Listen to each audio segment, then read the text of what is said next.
trying. Is that going to be okay? Happy? That'd be all right. It is a pleasure to be here. I have to tell you, I've been teaching for 19 years. I've never taught on a Friday. And I didn't even know there were students on campus this afternoon on a Friday. So this is like illuminating. I feel like I'm seeing behind the veil. There are students here. So it is a real honor to be here. I like this book. I'm excited you guys are reading this book. And I'm happy to help you launch your discovery of this book. You read the introduction, is that right? Yeah. So what have you gleaned so far?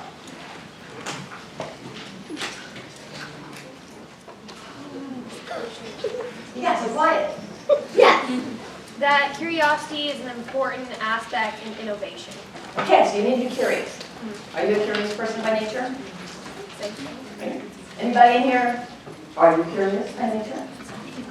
No, you had a comment. Go ahead. I was just going to say, like, also in addition to curiosity, you also have to be, able to be innovative. Okay, and what do you mean by that? You have to have the resources and the ability. Do you? I'm gonna conflict with you in a minute. Only because I teach entrepreneurship. And one of our primary ideas is that entrepreneurs typically lack resources. Right? So they launch things because they're interested in them. They have ideas, they're creative often, but they often lack resources. So that's going to be kind of one of the things we talk about. What do you do if you've got great ideas and you don't really feel like you have the resources to develop those? And those may not be financial resources, they can be lots of things, right? So we're going to talk about that. Other stuff you got out of that first chapter? Yeah. If after asking a question you kind of have an idea about what it is you thought of, then you could ask another question like, how can we apply this to a broader scale? Okay. And when you say broader scale, you mean in a different domain, or you mean blow it up, make it big? I think, like, for instance, like starting with like a question that you observe like in nature, like maybe like, does this happen with other things? Does this happen with other animals? Does this happen amongst large groups of people? Okay, That so kind of- generalizable, right? Yeah. When we see this in other populations. Yeah. It's a great takeaway. Anything else in that introductory comment as we're laying the groundwork for your colloquium? Yeah. It's foundational, so it builds upon previous ideas or concepts. Okay. So we don't tend to see giant leaps. We probably played this problem here in your doctoral program. We wanted to make giant leaps as doctoral students, and our professors would say, no, it's an incremental process, right? We don't typically see successful giant leaps. So we're going to talk about some of that stuff. Your book is not necessarily designed for startup ventures or entrepreneurs per se, but it is very much about this idea of the importance of innovation and creativity. And I personally believe those are incredibly important constructs. That without creativity, without innovation, we can't move forward as individuals, as communities, as nation states, as industries, right? So we have to have those things. And we believe in the United States, because I'm a business professor, we believe that that is what is key to the American economy. So I think about it in those terms a lot. But for the most part, I think about it in terms of my students. So my students are a mix of individuals. They come from 35 different disciplines. They're not all entrepreneurship students or business students even. And so my concern has always been, how do we help our students remain innovative and creative in their thinking? We like to be leaders in whatever your field is, or whatever your sport is, with, whatever interests you personally. So that's going to be a lot of what I talk about today. And then at the end, I'm going to ask you guys to kind of participate in a little bit of an activity. I am really happy to see how noisy and boisterous you guys were coming in. I thought this was going to be a tune. I just think this is a fabulous start.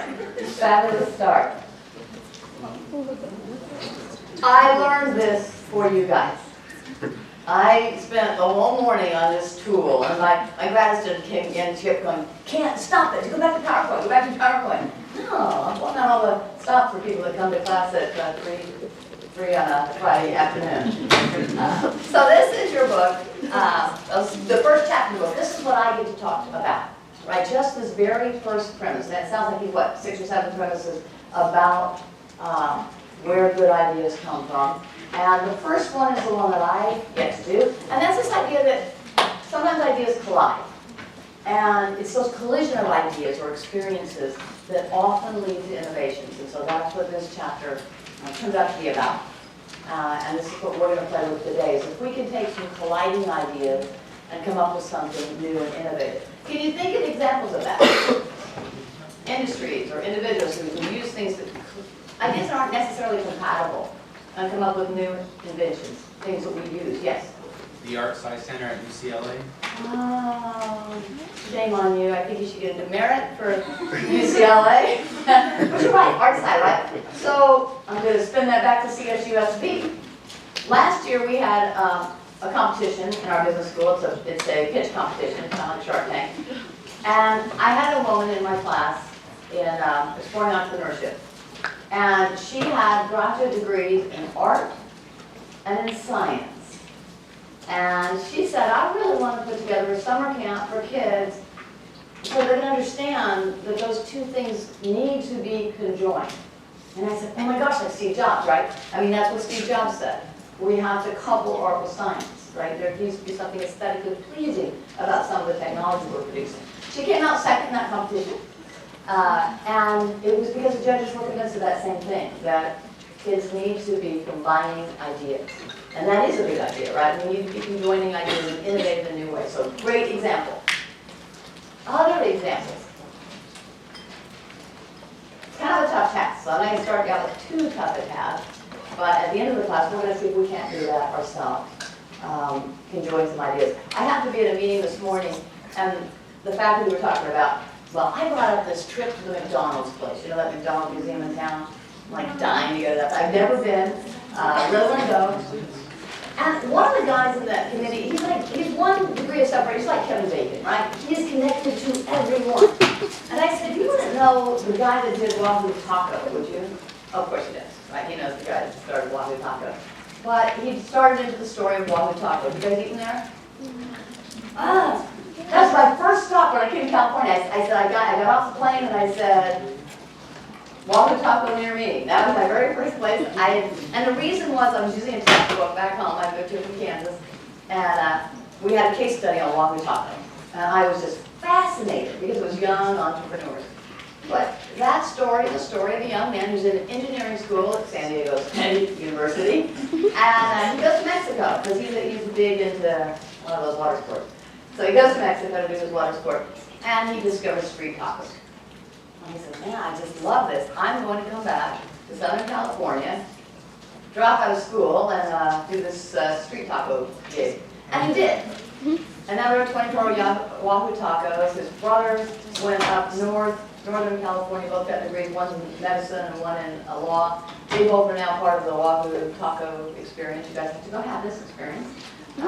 But the point being that he went outside of his zone, his region, and so something that looked very average to the folks up at the bottom of the tacos was very unique to him, right? It was very novel, and he thought there's something about this idea that I can import.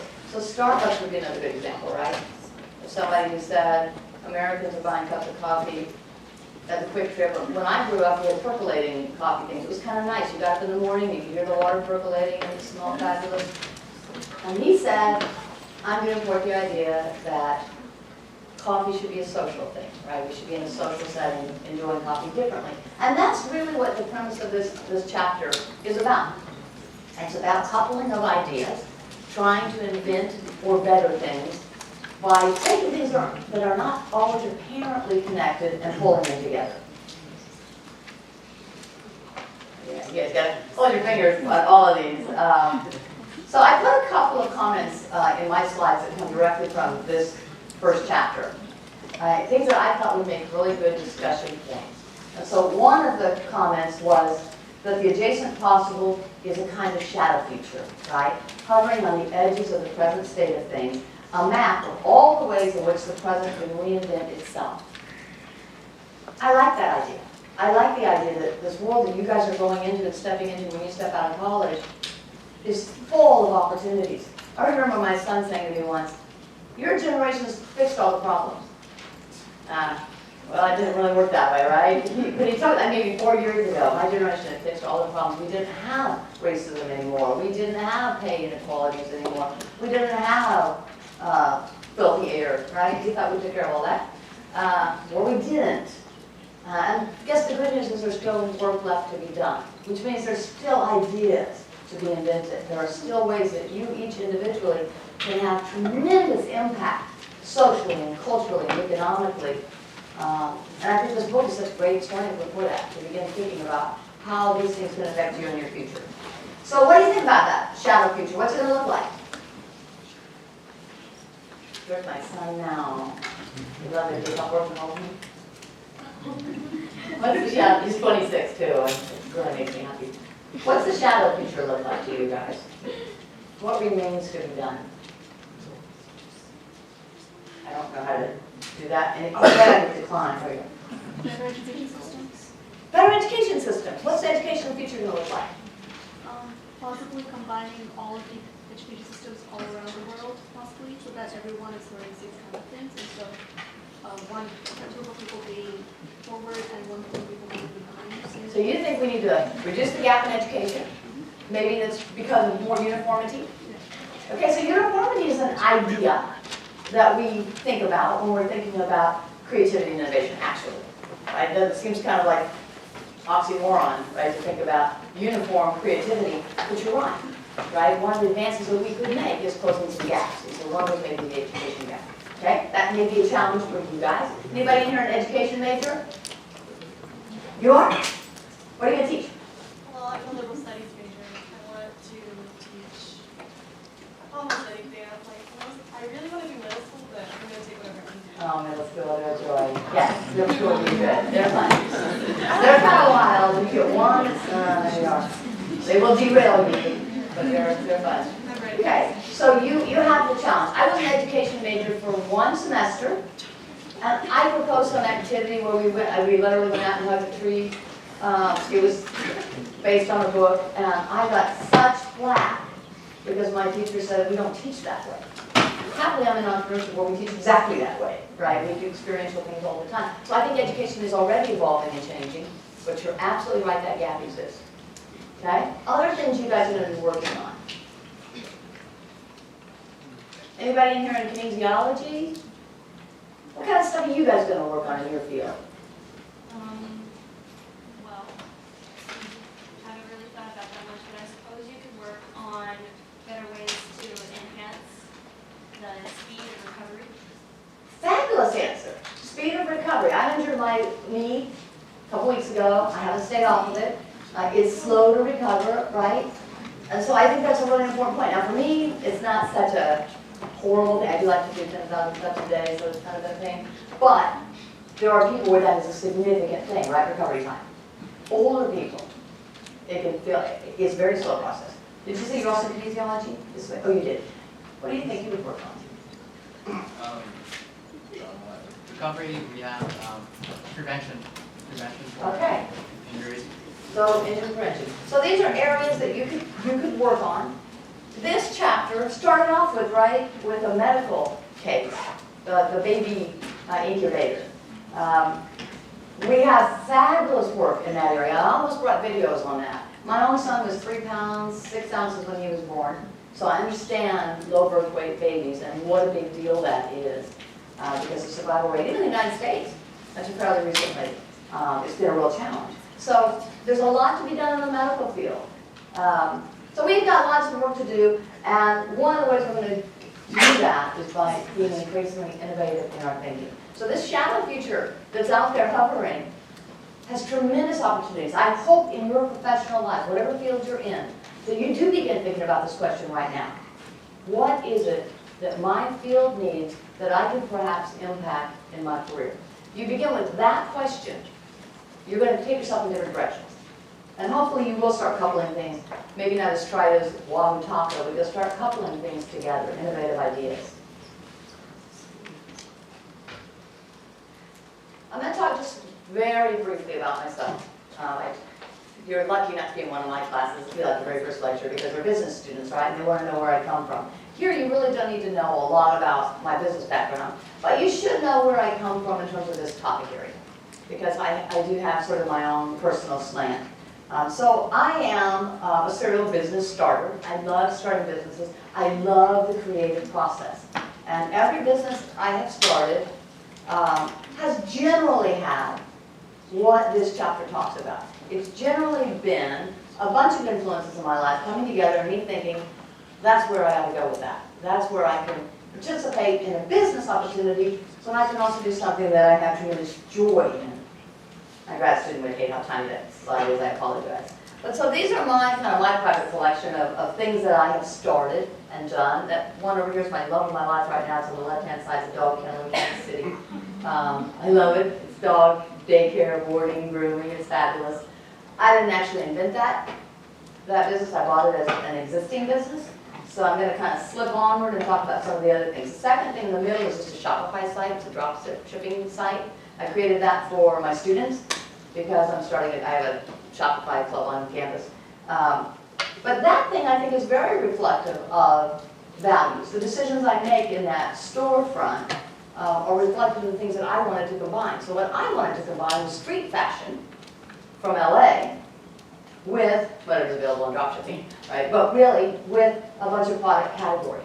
So for me, I thought it was important that it's an apparel site to offer apparel that were highly reflective of the individual's personality. So for me, that's a coupling of a couple of ideas, right? And also because I am from the Midwest, when I go into Los Angeles, even sitting here right now, you know, I'm continually thinking about what you all are wearing and why you're making those clothing choices. And there are huge patterns in this area about how folks dress. And they're probably, what do you think we'd wear back in Kansas and Missouri and Nebraska and Iowa where I grew up? Jeans, we wear jeans, lots of jeans. Okay, flannel shirts. So you have your thumb on the Midwest. That's how I grew up. Jeans, boots, and flannel shirts. So when I'm here and I see denim flap jackets and cool artsy t-shirts, and they're not the stuff that you go and buy. It's not the AC/DC t-shirt you can get in Target. It's interesting, expressive stuff. So that's what that second side is about. And I think it does align with some of the things that you're going to be thinking about in this course. And then the rest is several retail stores. The one over here, this one in the middle, was my first, it was a class project as an undergraduate student.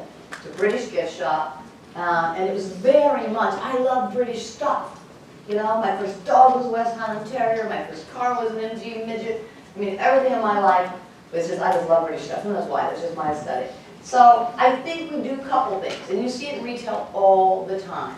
But hopefully I think you see it in your personal lives as well. So that's my sort of backstory, is that right now I'm working with a young man here in San Bernardino. This is his thing. And I'm going to come back to his story later, but this is Perito Benito, little dog. It's a Chihuahua. That's just a prototype. And then he has dog leashes, collars, and harnesses. I met him on campus. He was 12 years old, and I was talking to a group in the summer.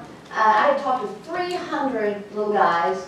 It was Verizon. It was supposed to be young men of color, junior high age. They came to they came to a camp here on campus that was 3D printing and app design.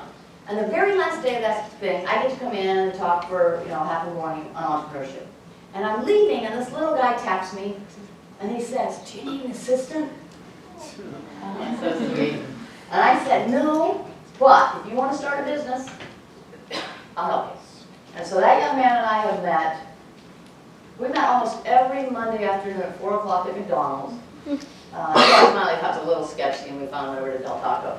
It got kind of scary. But that was when we meet at Del Taco. But we started this business, so I'll come back to that, because his is a great story of this confluence of interest. So that's what I'm working on right now. His business. He's 13 and he keeps getting taller. I keep telling him, "Man, we're not going to get you on Shark Tank if you grow another inch." You know, he's got to be a little cute pudgy kid, and he's not that anymore. But he's very charming.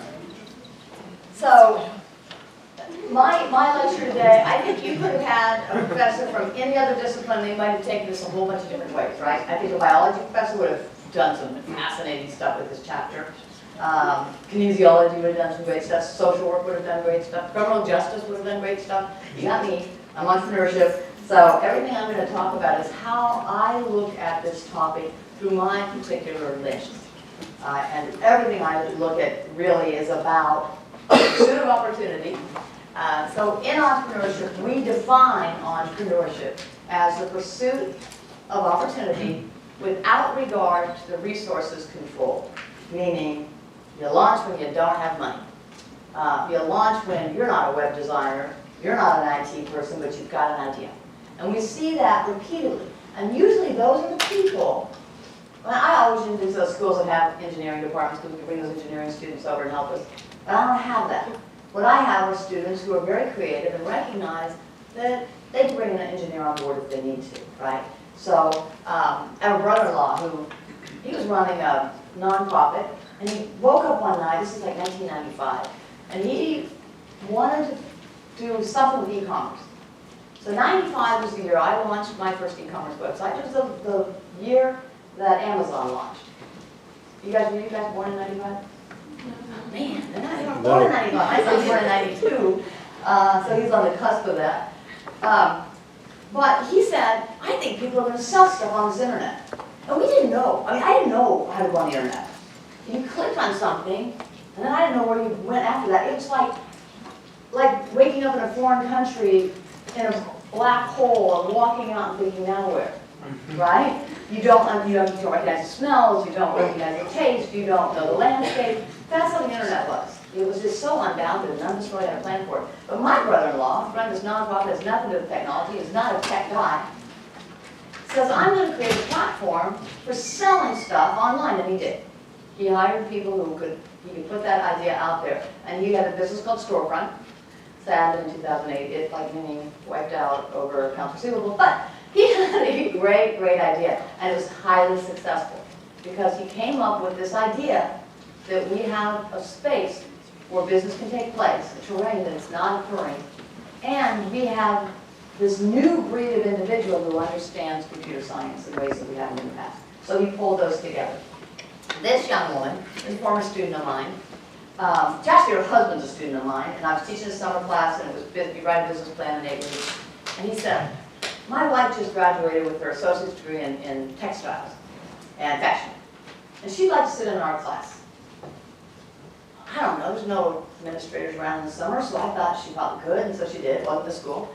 So she came and joined us, and in the course of that class, she wrote a business plan for something called For All Humanity, it's still around, because she wanted to have her clothing produced in fair trade, right? She wanted to go out to small, poor communities in South and Central America and have clothing produced. To this day, she has that line. She's producing these things for Giovanni right now in Paraguay. So this young woman just had this idea that she wanted to couple two disparate ideas, high fashion and poverty, right? So she's saying, I'm really interested in fashion, this is my calling, this is what I want to design, but I'm pulled towards people in need. And so it's odd because years later, decades later, Giovanni, I said to him, what are you passionate about? What do you want to help? What do you want to do? And he said, I want to help dogs in need, right? So the exact same expression. I want to help someone in need. So she is a really good example of a young woman who had no resources. She just had an idea. She didn't have to pay for my class.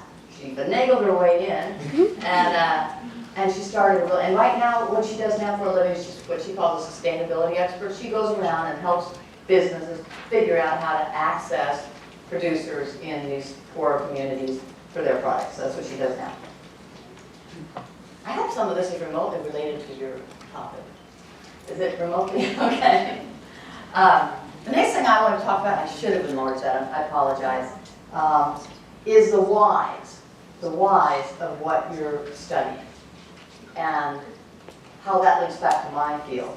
So the whys for us in entrepreneurship, we believe that entrepreneurs should have, this is what we believe on this campus, we believe that you should have, this upper right-hand quadrant is high social impact and high economic impact. That's what we're trying to help our students develop, right? We want businesses that really employ people, help the local tax base, do those kinds of great things economically, but also have social impact.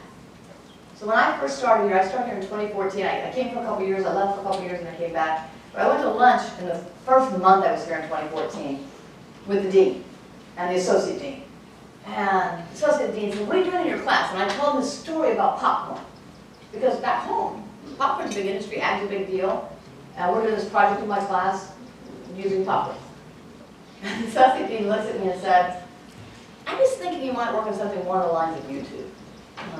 Like, oh my, YouTube, I don't know YouTube. But everybody wants YouTube, right? Our game is no different. We all want somebody who's going to rock the world. And so if you're going to rock the world in your field, if you're going to reduce recovery time or increase prevention, if you're going to have really large social impact, you're probably going to have to be very creative and innovative in the way you approach it, right? So I think you're right. Brooke said that the book talks about this incremental development of ideas. You are going to want to understand those ideas that came before you and how you can improve upon them. But we do hope you're going to make great and glorious leaps.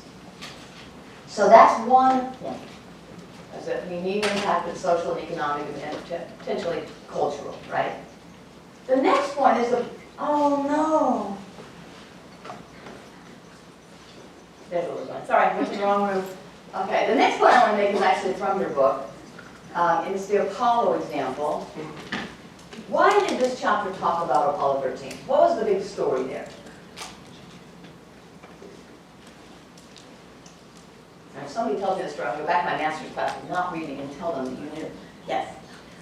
That scientists were able to take something that they had already designed and was able to reroute that individual object that they had for when they were in space and they needed air, because they realized they already, because of incidents that happened, that they needed to be able to, create an environment that the astronauts could survive in based on the supplies that they had at the time. So in this instance, they had limited resources that they were able to use and develop in different ways that would give them the ability to make it home safe. And so here again comes this point about resources, right? So they had limited resources, right? So when you do have limited resources, you have to be inventive. People always ask me, is anyone an entrepreneur? I think just getting out of bed in the morning and you get into class takes inventiveness, right? So I personally think we are all using limited resources in one way or another, and that's a big point in this story. Does somebody else have their hand up? Yes? I just wanted to bring up one of the quotes that they had said that was said by one of the scientists in that situation, which I thought greatly kind of explained what the chapter was trying to say. It was like, he just plucked down a bunch of tubes and equipment and stuff that they had, that the astronauts had on board in their situation, and said, we got to figure out how to make one of these, that size, out of nothing but this. And that's precisely it, isn't it? I mean, that is the challenge we're posed on a daily basis, right? How do we accomplish the things that we're going to accomplish? I look back over the course of my life, all the junctures in my life where I thought this is insurmountable, and somehow I must have pushed past that, right? So we're going to look really briefly at two clips from the Apollo story, because it is a powerful story, because I wanted to tie together this idea about resource poorness and innovativeness. Sorry about this. And resource poorness, innovativeness, and impact, right? This is a big impact story, because if they had not resolved this problem, they would have had a challenge. So the first clip is just like maybe a minute of the original broadcast. And then we'll go to just a little bit of the Hollywood version. Oh, volume. This little base recorder has been a big benefit to us and passed to us happily in our transit out to the moon. And it's rather odd to see it floating like this in Odyssey while it's playing the scene from 2001. April 13, 1970. The mood could only be described as relaxed. Apollo 13, man's fifth lunar mission. The third scheduled to land on the moon, continued its tranquil course. This is the crew of Apollo 13, wishing everyone there nice evening, and we're just about to close out our section of the cruise and get back to a pleasant evening in Odyssey. Good night. 13, we've got one more item for you when you get a chance. We'd like you to stir up your cryo tank. In addition, I have a shaft and trunnion for a look at the Comet Bennett if you need it. Okay, stand by. Okay, we've had a problem here. And there's our famous words to remind you, Houston, we've had a problem here. Right? And so this is what set the nation on edge, the world on edge, right? This is a big deal. And so to contextualize that, can you imagine being in outer space with a problem? I mean, that's the problem. So one of the real calls for why we want to be an innovative, creative culture is because it's incredibly important. And so I want you to see a little bit of that impact. We're going to go to your little story.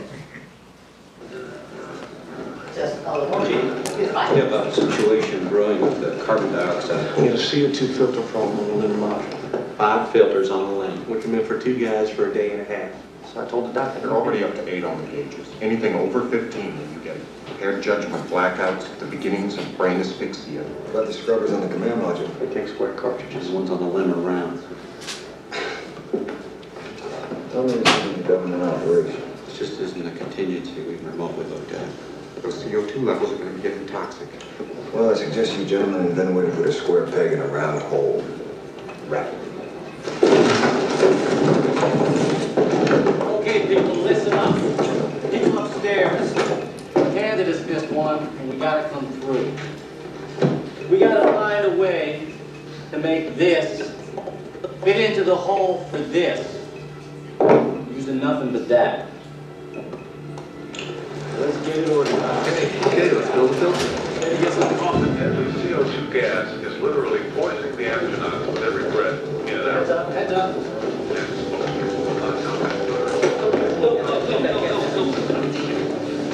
Heads up, people, look out now. What's this? That's what they gotta make. Well, you got the procedures for me. Right there. That's it.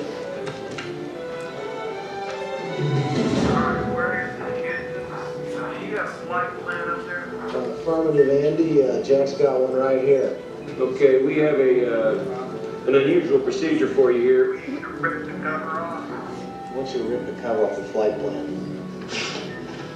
With pleasure. Sorry, now the other materials you're going to need here are Lithium hydroxide canister, 2 lithium hydroxide canisters, I'm sorry. A roll of gray tape. duct tape, an LCG bag, 2 LCG bags, red suit hoses. You've got a flight plan covered.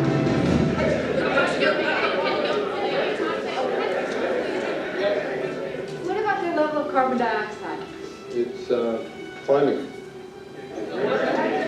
You're saying that they're almost out of breathable air. No, wait a second, that's not what he said. He said we're working on it. You want to cut the duct tape 3 feet long. Just use your arm. Good arm length. Oh, okay, Houston, I see what you're getting at. Hold on. Okay, Jack, turn that piece of tape down the middle lengthwise. All right. Hold on, Houston.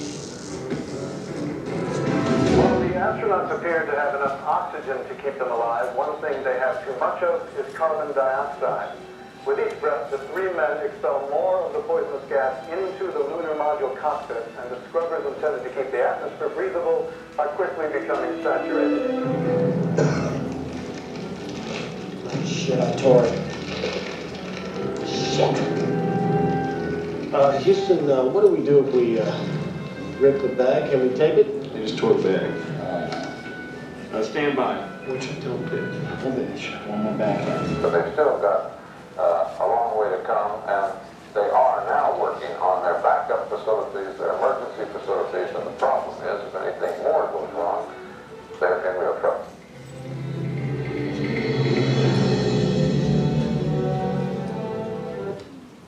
All right, that's our little clip. You guys can go watch the movie this weekend. Come on, you might. Invite you in. Come on. Okay, so your chapter said something interesting about the Apollo 13 crisis. They said these guys were lucky in that they really had limited resources to work with. And I think that's true. I think one of the challenges we have as creatives, I hope this is still working, that we have as creative folks is that we have almost unlimited resources sometimes, right? So it's so unbounded that trying to come up with new solutions can be actually trickier in a resource-rich world. So that is one of the challenges that folks have here. It's one of the reasons that a lot of the highly innovative things come from the young, the disenfranchised, from minorities, from women, because these folks don't have the same set of resources. And so they tend to have to be incredibly inventive. So the last concept I'm going to talk about is really from life. Man, my grad student was right. I said, no, it's supposed to be artsy. She said, no one will be able to read it. So she was right. Okay. I said, if I make it bigger, it'll look like PowerPoint. Oh, no. Anyway, this is what the tool that we use. When I was growing up, when we did a business, we started a business, we wrote a business plan. And it was 23 to 25 pages long, typically. And I'm just getting all these little messages about meeting. Now we really use this. It's a one-pager. But the primary thing I want you to know about it is that what we do is we start with problems now. So I do a lot of things for our Entrepreneurship Center. I do workshops. And the most frequent thing that happens with the workshop is that folks come in, they sit down, and I say, what do you want to work on? What do you think are the kinds of things people say to that question? Why did you come here today? What are you going to work on?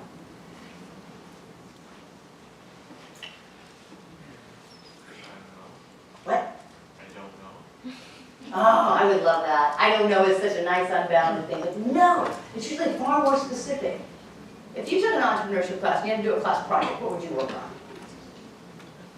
Business plan? Business plan for what? Business? What kind of business? Gotta get you a little more specific. Oh, it's usually, you guys just don't think like entrepreneurship students at all. They say, I want to start a bar across the campus, right? That's the typical thing, right? So they come in, and actually your answers are almost better because of the breadth of them. Usually when I meet someone, they have an answer to this. I want to start a bar. The big thing now is I want to be a brand. Everybody wants to be a Kardashian. They all want to have a YouTube channel, and that's what everybody wants to be, a brand. Well, really what I want to know is, what's the problem that interests you? Is it speed to recovery, right? Is it food deserts and urban centers? Is it better skin? Whatever it is, I want to hear about the problem that you're tackling. And there is a rush among our students to go straight to a solution. I'm going to do an organic skincare line without really studying why people have bad skin, right? I have one working on that right now. She's got family members with severe acne. And so her solution is already in her head. When actually, what might be a solution to her relative's problems with skincare? I mean, besides, I don't know, if they use the wrong makeup. Preventive problem. Yeah, so there could be underlying things, right? It could be a dietary thing. You could say this is a dietary thing. It could be a stress thing. It could be their hair products they're using. So without knowing the cause, it's really tough to come up with a solution, but we have a tendency to do that. So in our discipline, what we try to teach people is, think about the problem first. Why are you interested in starting a bar across the campus? Why do you think people want to start a bar? This is 19 years of teaching, that's the #1 most popular business plan. Why is that? Stress relief. Stress relief? Easy? Easy to do? I mean, there's colleges, everybody will go over there, a lot of profit. You think there'd be a big market for it? I think it's because they want to be the guy that owns the bar across from campus. Right? I really do. If I had this bar across from campus, I can give out 2 beers to my friends, right? And I probably never gonna have a Saturday night that I don't have a date. So I think that tends to be it. So if I say, what's the problem we're solving with your bar across from campus? You might get something like, college students aren't connected. College students, that's what Mark Zuckerberg started with, right? He started with a problem. College students are not connected. When you graduate, you go and you disperse, and I'm never going to see you again. I haven't seen the people I went to college with. I don't know where they all are. I have no idea. Well, I know the people I went to high school with, unfortunately. They're on Facebook with me, but yeah. But college, I actually kind of like to know where those folks went. So Zuckerberg's group was started with a problem. How do we connect students? And then the solution was, could have been a bar across from campus. What if he had started a bar across from campus? Would we know his name today? No, unless he somehow stole our data that came through his credit card machine. We would not know his name today. So, that's just a joke. It's just a joke. You're on the front line this week. So, what we think is the problems are everywhere.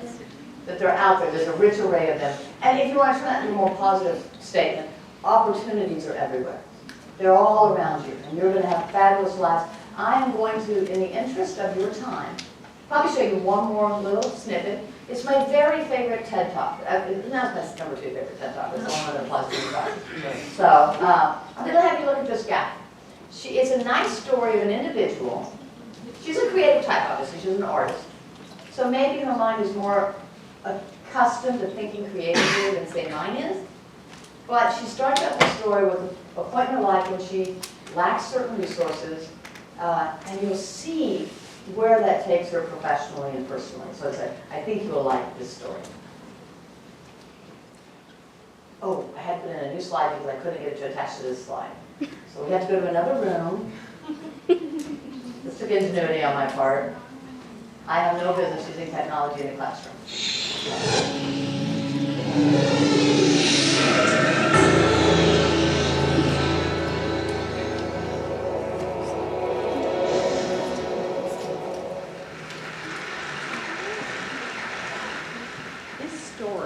Is about taking imagination seriously. 14 years ago, I first encountered this ordinary material, fishnet, used the same way for centuries. Today, I'm using it to create permanent, billowing, voluptuous forms, the scale of hard-edged buildings in cities around the world.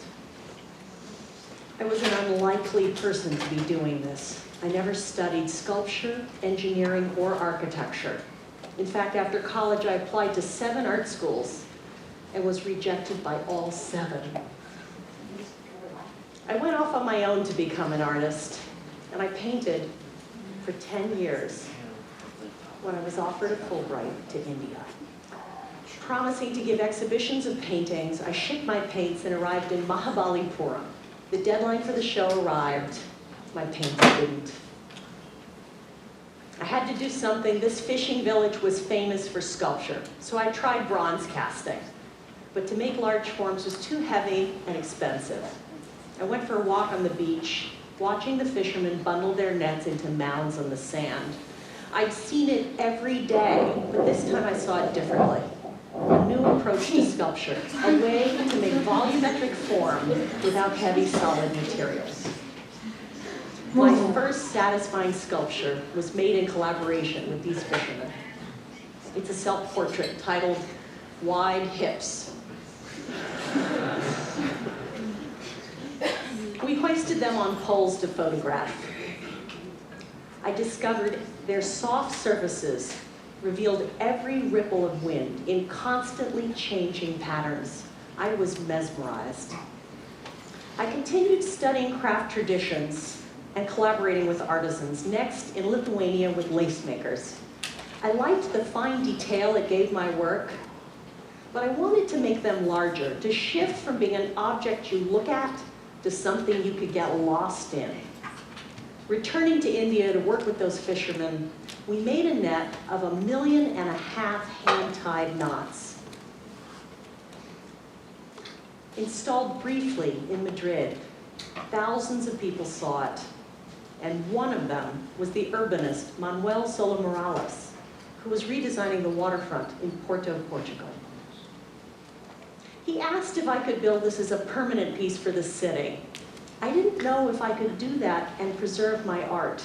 Durable, engineered, permanent, those are in opposition to idiosyncratic, delicate, and ephemeral. For 2 years, I searched for a fiber that could survive ultraviolet rays, salt air, pollution, and at the same time remain soft enough to move fluidly in the wind. We needed something to hold the net up out there in the middle of the traffic circle. So we raised this 45,000-pound steel ring. We had to engineer it to move gracefully in an average breeze and survive in hurricane winds. But there was no engineering software to model something porous and moving. I found a brilliant aeronautical engineer who designed sails for America's Cup racing yachts named Peter Heppel. He helped me tackle the twin challenges of precise shape and gentle movement. I couldn't build this the way I knew because hand-tied knots weren't going to withstand a hurricane. So I developed a relationship with an industrial fishnet factory learned the variables of their machines, and figured out a way to make lace with them. There was no language to translate this ancient, idiosyncratic handcraft into something machine operators could produce. So we had to create one. 3 years and 2 children later, we raised this 50,000 square foot lace net. It was hard to believe that what I had imagined was now built, permanent, and had lost nothing in translation.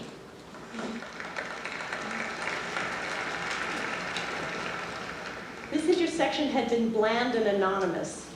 Now it had a sense of place. I walked underneath it for the first time. As I watched the wind's choreography unfold, I felt sheltered and at the same time connected to limitless sky. My life was not going to be the same.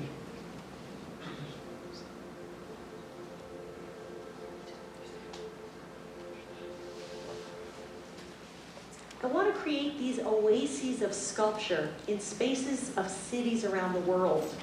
I'm going to share 2 directions that are new in my work.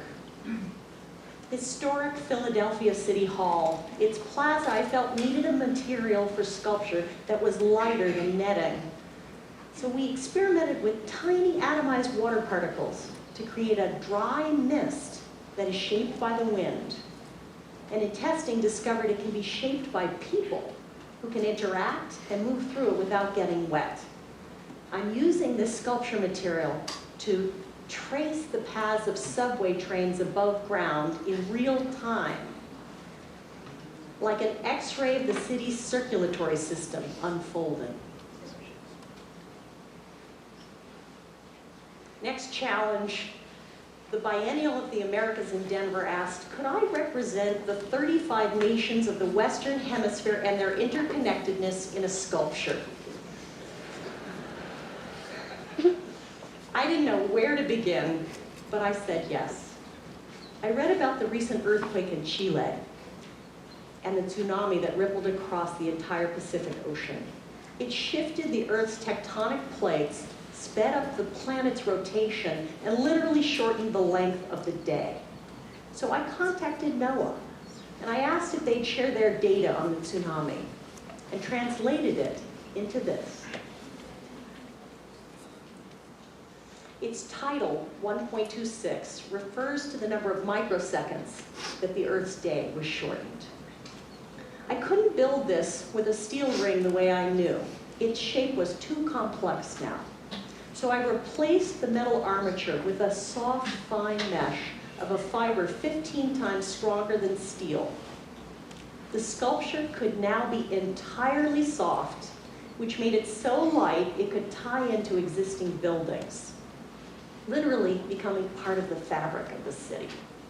There was no software that could extrude these complex net forms and model them with gravity, so we had to create it. Then I got a call from New York City, asking if I could adapt these concepts to Times Square or the High Line. This new soft structural method enables me to model these and build these sculptures at the scale of skyscrapers. They don't have funding yet, but I dream now of bringing these to cities around the world where they're most needed. 14 years ago, I searched for beauty in the traditional things, in craft forms. Now I combine them with high-tech materials and engineering to create voluptuous billowing forms, the scale of buildings. My artistic horizons continue to grow. I'll leave you with this story. I got a call from a friend in Phoenix, an attorney in the office who'd never been interested in art, never visited the local art museum, dragged everyone she could from the building and got them outside to lie down underneath the sculpture. There they were in their business suits, lying in the grass, noticing the changing patterns of wind beside people they didn't know, sharing the rediscovery of wonder. Thank you.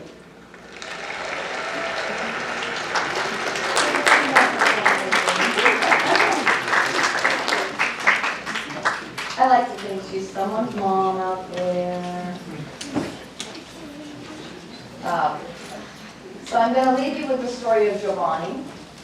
As you can see, I really don't belong in technology. But somewhere I have Giovanni. I thought you'd like to see his little face. He's in our gallery. Let's see if I can spot him. There he is. Oh, once again, he's tiny. Well, Giovanni is this young man with his back to you, and that's in McDonald's here in San Bernardino. And so I want to leave you with his story, following up on that TED Talk, because what I would like to think is in your lifetime, when you come up against something you think is insurmountable, how do you think about that gal? And what she accomplished professionally, to me, should indicate to you that there really are no barriers. But it does take creative thought, right? It does take exactly what your book talked about. But she took the craftsmanship of those fishermen, and look where she came with it, right? I think it's an exciting, it's one of those goosebump raising kinds of things to think about, and I would like you to think about it in your own life. And so Giovanni's my last story. Giovanni, he's got a little notebook in front of him. We sat down at McDonald's the first day, and I said, I need to kind of know what you're interested in. So I gave him a series of assignments. And at the time, I'd been teaching marketing research for years, and my students would never done the things he did. I said, you come back next week and you tell me what you value, and that's where the value statement came out about he wants to help dogs in need. I've got these cute little notes that he wrote, all the things that he wanted to accomplish. And so we ended up saying we were going to do a pet clothing line. And I've always thought he was trying to please me because I'm way into dogs, right? But he decided we'd do leashes, collars, harnesses, and he wanted to do social entrepreneurship. So I connected him with my student from years ago, and we got his prototypes this year. This was not all the little dog's going to look like, but he's more of a merchandising thing that's going to go with his product line. But these fabrics, these gals in this little community in Paraguay loomed specifically for Giovanni and his dog line. They didn't bring the other product, but there's the collar and the harness that goes with these as well. So I want you to think about Giovanni, first generation. He has to translate between me and his parents when we talk about these things. I wrote to him Sunday and I said, man, we should talk on the phone tomorrow because we haven't met in a while. And he goes, I strongly believe we should. Oh man, I'm holding this kid back now. So we are going to get on his product. So I wanted to leave you with the story of Giovanni, a young man in this town. If you ever see his product, I want you to buy it. I got to get to market. Yeah, and I still looking thinking I haven't told him all. So thank you for letting me join you in your class.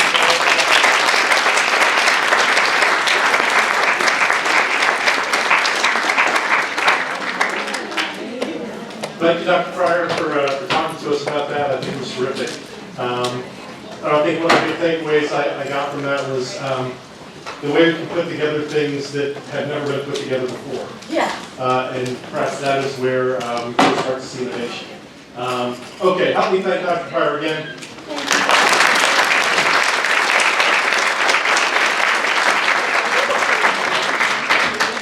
That hair looks good. Do you guys? I think that's a really good thing. Okay. Week 7 is now done. No, 6, sorry. Sorry, I'm desperate for week 7 to be done. Week 6 is now done. Go have a good weekend, get some rest. I'll see you next week.